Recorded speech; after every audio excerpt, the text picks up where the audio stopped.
Hi guys. Welcome back to my channel.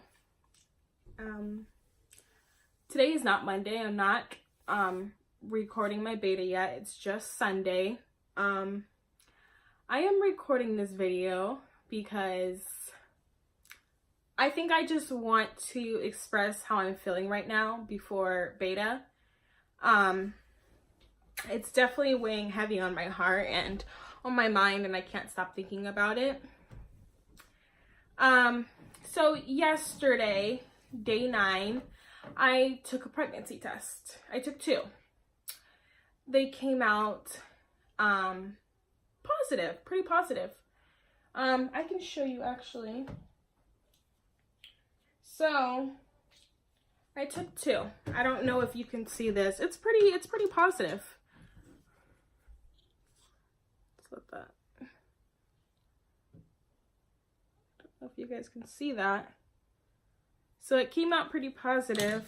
And then I also took this clear blue one. Yeah.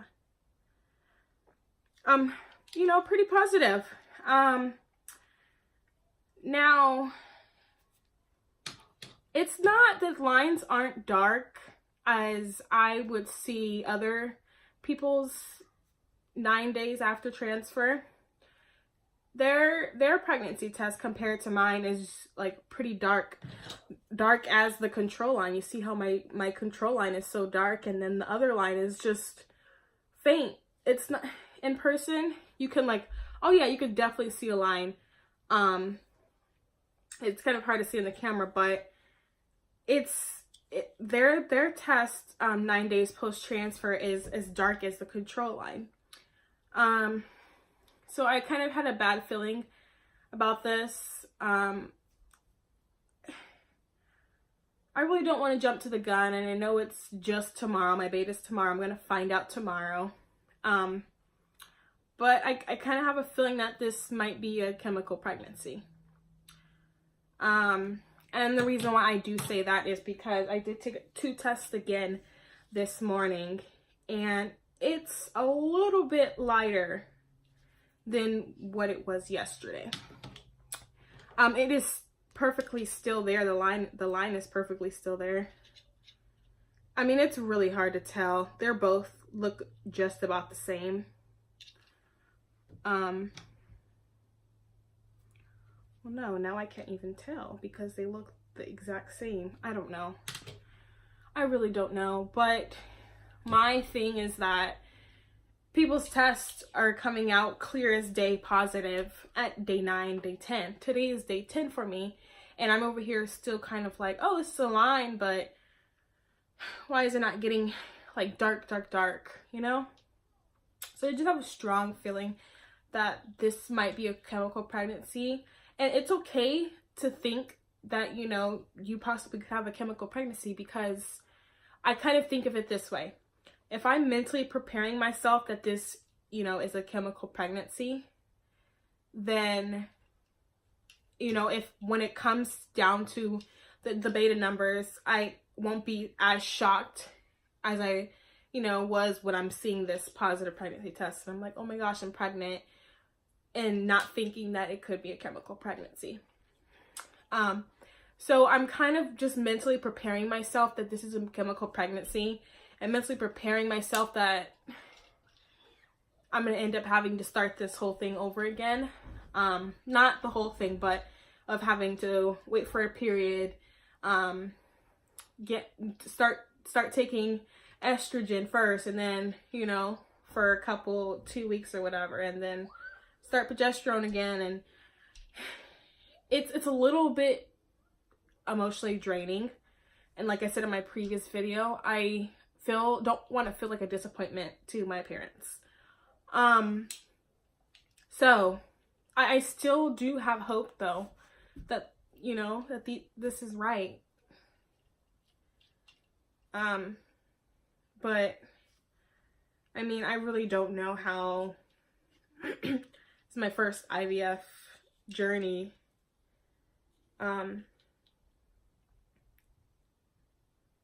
Yeah, I mean, the line looks definitely a little bit lighter. Here, I'll show you guys my day 10. I'll show you guys, compare it. I didn't write day 10 on the pregnancy test, but I wrote day 9 so you guys can see. I don't know.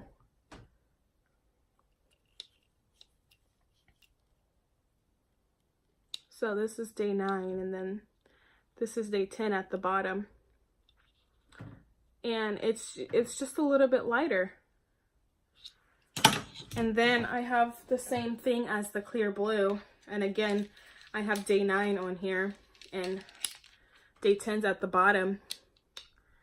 I really don't know if you guys like can tell, like it looks a little bit lighter. So, I mean, that's how I'm just feeling right now. Beta's tomorrow. I will let you guys know good or bad results.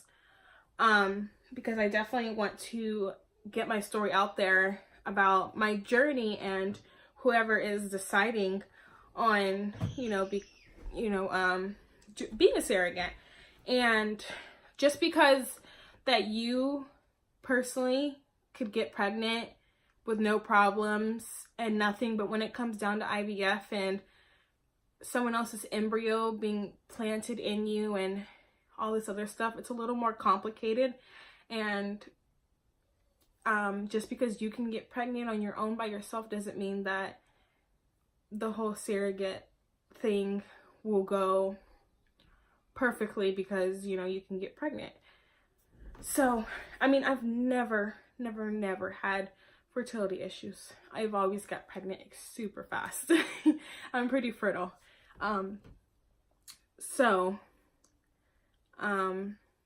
Yeah, that's just how I'm feeling right now. I am very prepared, mentally prepared, if this does become a chemical pregnancy. I will say that I will probably be really shocked that it is a chemical pregnancy, because when I did go in for my ultrasound before my transfer, the doctor said, you look perfect. That was the exact words. It's like, your lining looks perfect. And he said, whatever he was showing me, he said, this little squiggly line usually means that this is like a high rate of pregnancy or whatever he said. So, and then when he saw the embryo on transfer day, he said, oh, it's wonderful. So, and I did not think to ask like what day of the embryo.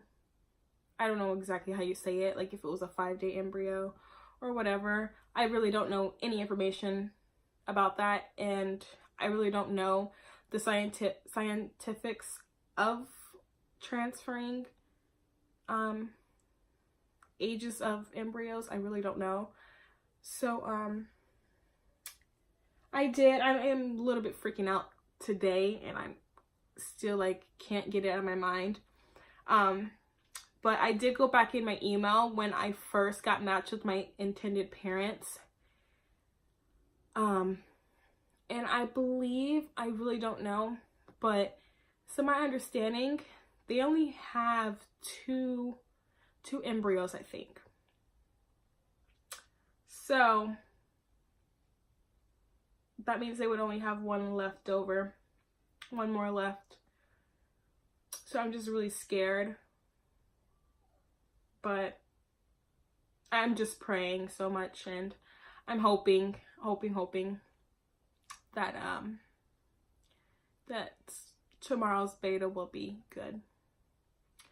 But that's all I have for you guys today. Thank you so much for watching this. I'm